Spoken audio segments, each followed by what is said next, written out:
Are you really? Seat one bullet right here. Everybody all good now. No children were harmed. It's a 3-day weekend. Daycare's been closed. I have a 3-year-old. This movie really spoke to me. I want to talk to, for you guys, both of you have children. What did you bring as parents to these roles? The non-psychotic things, hopefully. I mean, absolutely zero. It's at all. So, I have a very loving and peaceful relationship. But what about you? I mean, I wouldn't admit to anything, but no, it was all there with Brian's ridiculous, amazing punk rock script. I mean, it's not my life at all. I like him, my kid. But it was there, and these kids, I mean, they were doing the hard stuff, because, you know, we were really because they were really running away from us. For all you guys can answer. Did you guys get to kind of bond together as a family at all? Did you get to rehearse, kind of get a little bit? I mean, you only spent a few minutes of the movie kind of at peace, but. Well, when I first met you, I saw Arthur. Me and Arthur bonded. Arthur is her son. He just started kindergarten. He's the best little dude you can ever have. And we have beautiful Selma, his mom. She's also very nice. We went to some places. And Nick, when I saw you, I think you guys saw, right? I ran up and hugged him. I mean, I was starstruck, but. When we first met. Yeah, when we first met, yeah. We hugged again just over there.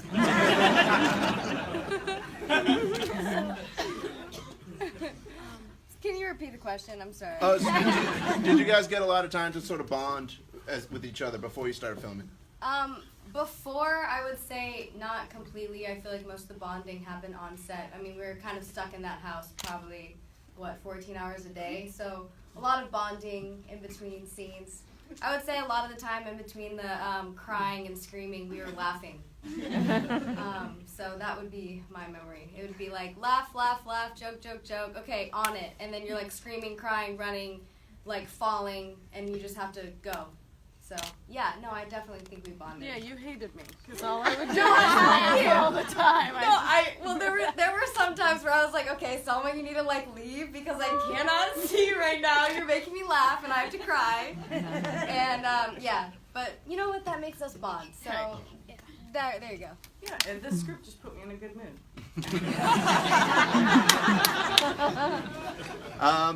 For the producers, why Kentucky? It's not a place that we see a lot of stuff in, but it's kind of subbing for like a sort of any town. Yeah, well, there's a favorable tax credit in Kentucky. It was why I went there, but also, you know, the crew was great. The film board there was fantastic, and you know, it set the we could shoot the movie there in terms of the scripts. Worked out well. And talk about wrangling everybody for that epic football field sequence where you have like 100 kids running, 100 parents trying to murder them, you know, like 3 cops. You know, that was one unique thing about Louisville, because there aren't a lot of movies that shoot there, so it's still really exciting when movies come. So we actually had, I think, like 250 volunteers that stayed there for 13, 14 hours in like 90-degree heat, and they never lost their excitement. It was crazy. It was like the best extras you could ever work with, and they all did it voluntarily. It was amazing. We got really lucky. All right, now this was a nice surprise for me was seeing Lance Henriksen show up. I was not prepared for that. I kind of guessed who he might be, but it was still so amazing to see him as your dad. And then you guys have this epic fight, which was like a dream come true for fans of action movies, seeing Nick Cage versus Lance Henriksen. Can you talk about shooting that and what Lance is? Well, Lance and I knew each other a million years ago. We used to, believe it or not, take acting lessons with Mickey Rourke. So he was somebody I would hang out with when I was like 18 years old, 19, and we went to the premiere of Valley Girl. I remember he was sitting in front of me. We went together, and I was sitting in back, and I was watching the premiere, and it was like my first real role as a leading man. And I was sweating, and I was looking at it, I was just like, oh my God, this isn't gonna work. I'm not gonna cut it, I'm not gonna make it.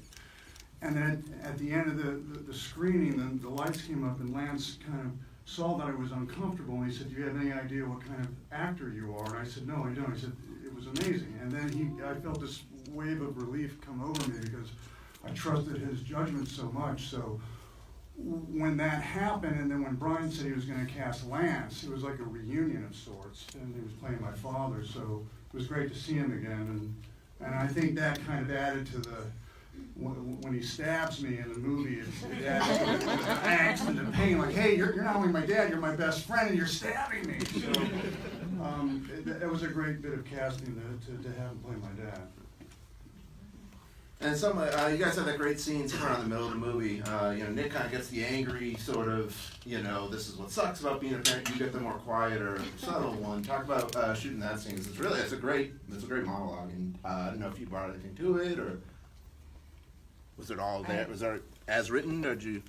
I mean, I think it was as written. I don't know how it was supposed to be done. If there's I did it. But there's nothing. There's no way I was gonna compete with Sir Nick. I mean, he's not really a sir, are you? You're like,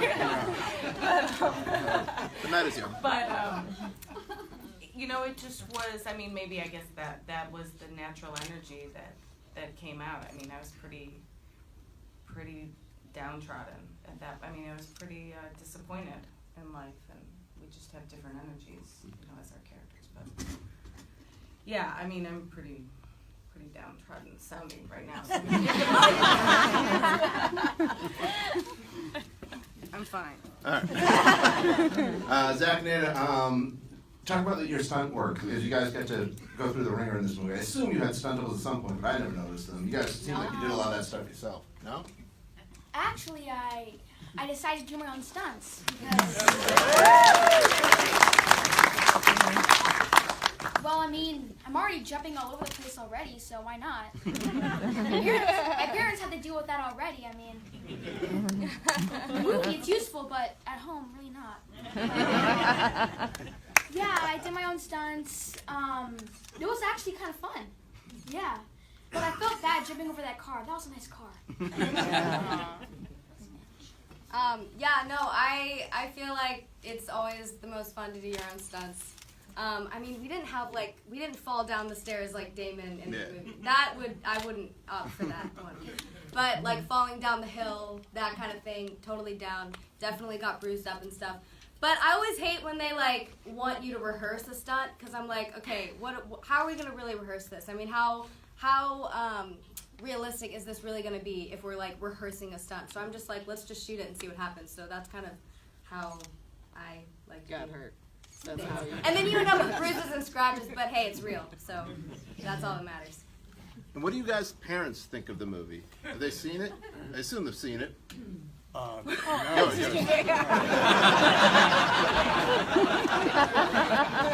Well, my parents are here, my mom and my dad, and my grandparents and my aunts and uncles. They're all here, and a lot of my friends too. Actually, we went to Texas for the Fantastic Fest with my mom, and we saw it there, and everybody there was great. Brian Taylor's directing is awesome. Great.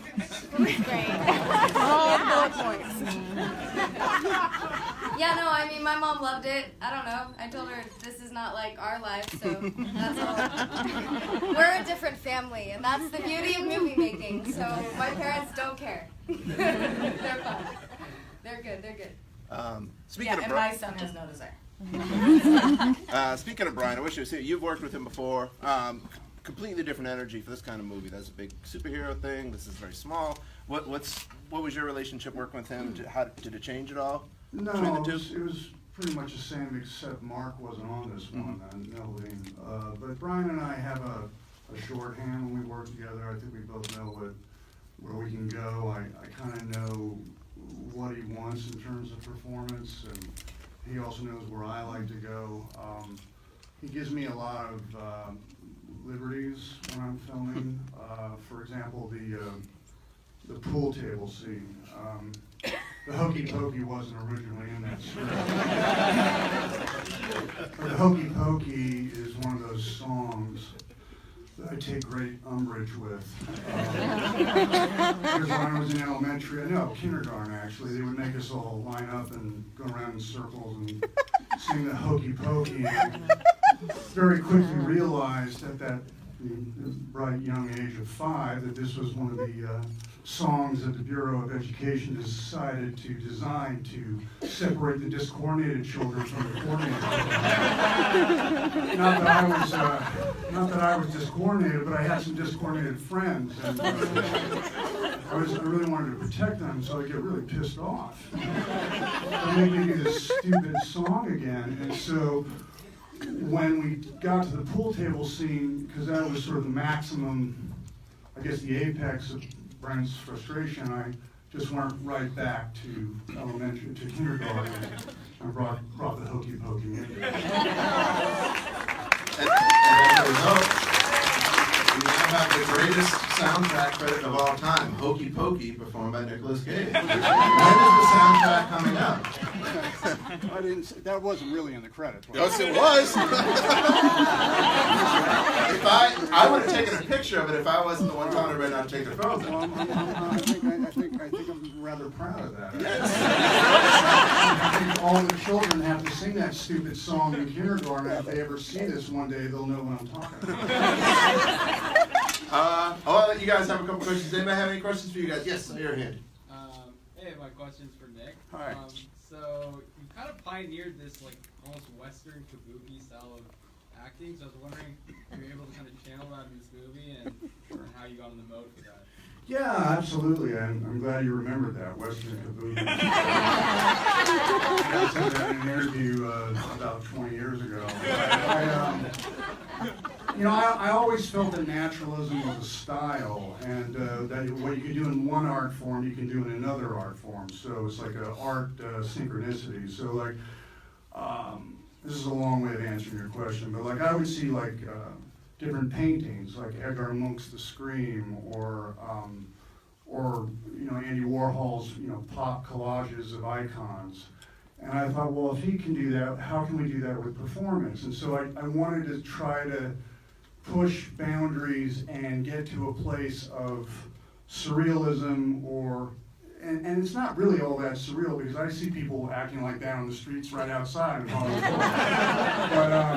But to not limit myself to any particular style. And so when I read this script, I knew right away that I could inform the music, if you will, of the dialogue with something more operatic and extreme. And a lot of people like to say that's over the top, but I don't like the idea of over the top, because as long as it's controlled and you know where you're going, you can design whatever top you want as an artist. And so that's what I took all this sort of laboratory work that I'd done in other pictures and just sort of threw it at Brant and try to make some Western kabuki, as you say. That was the perfect place to do it. But if you're going to do it, you have to have a reason for it. It has to be anchored in some sort of realism in terms of where the character is. And in this case, all the parents were going insane, so that's a match. Yeah, right here. Did the script end in the same spot that the movie ends? And if not, what do you all think happens next? Well, the script did end just like that. Okay. We were pretty religious about the script, except for the times I wanted to go off book or someone wanted to go off book, and as I said, Brian was really cool about that. But I mean, I don't really know where the movie goes next, do you? We kill y'all. Yeah, maybe it's like the other way around. We'll see what happens. What do you think? Where does the movie go next, actually? Well, I don't feel too good about killing y'all. Right. But I mean, all ends come to an ending, so. Yeah. I mean, if you guys are gonna kill us, I mean, Yeah. we're gonna have to. I'm sorry. Yeah. Exactly right. I'm sorry I had to end this way. It's the natural order of things. You got any more? Any more questions, please? No? All right. Hey. Oh, I got one. Oh, there we go. Was there any indication whether this was like just taking place in this town, or was it like widespread outbreak? Is there any talk of that? You know, I always thought it was like a 24-hour epidemic, but Brian said no, it doesn't stop. And I got the feeling it was happening throughout America, but I don't think that really came into detail in the movie, the final result. But in the script, I got the feeling it was widespread.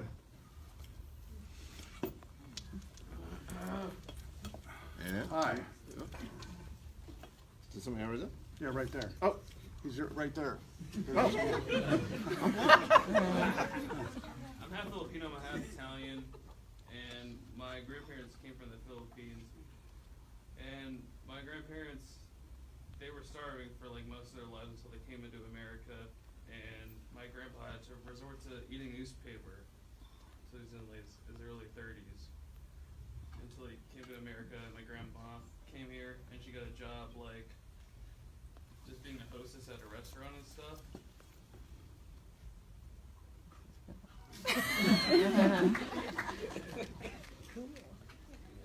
Okay. All right, good story. Yes, right there.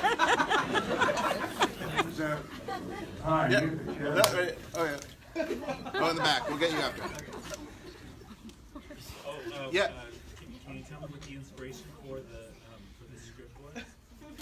You know, that really has to come from our director, who's not here tonight, but I know that he is a enormous fan of Stephen King and his body of work and the sort of the colloquial aspect of Stephen King's work, sort of the what happens in everyday life, the mundane, the urban, and I think that is partly why he made it so kind of, you know, the generic or the gentrified aspect of the family life that gets slowly turned insane. This guy. Yeah. Okay, so I have a question for this. What was in the box? Well, you probably know better than me. It was like a dead animal, right, or a dying animal. It was do you know what? They never told me. But I just pictured it as like, I mean, it was making weird noises, so I didn't know what it was. But I pictured it as being like a bird or something. But I mean, who knows? Who knows? Probably a bird. Probably a bird or something. But Or a demi dog. But too, that's how they got the idea for Stranger Things.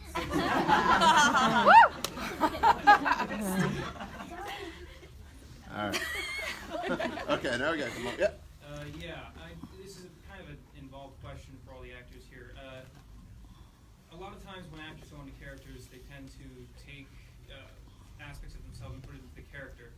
What I was curious about was whether or not you feel like you took anything from the character back into your own life. Go for it. Go ahead.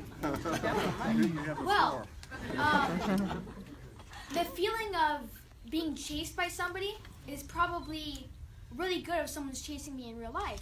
Because, I mean, if there's someone trying to kill you, I mean, You got to hone that skill. yeah, I guess. I mean, you guys were such good actors. You guys were so real that it felt like I was actually being hunted. And Oh my God, the whole time in Kentucky? Well, Right.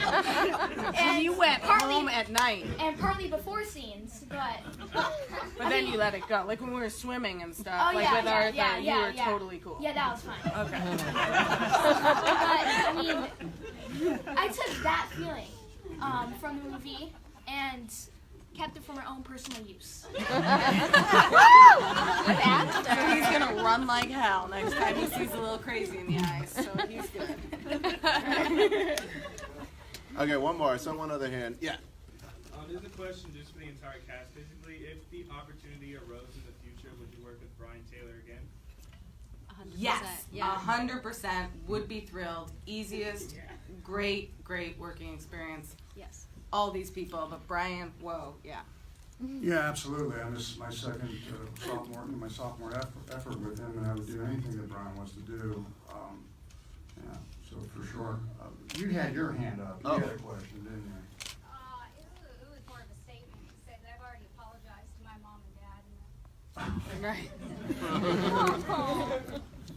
Alrighty. Okay. Well, big round of applause for all the cast.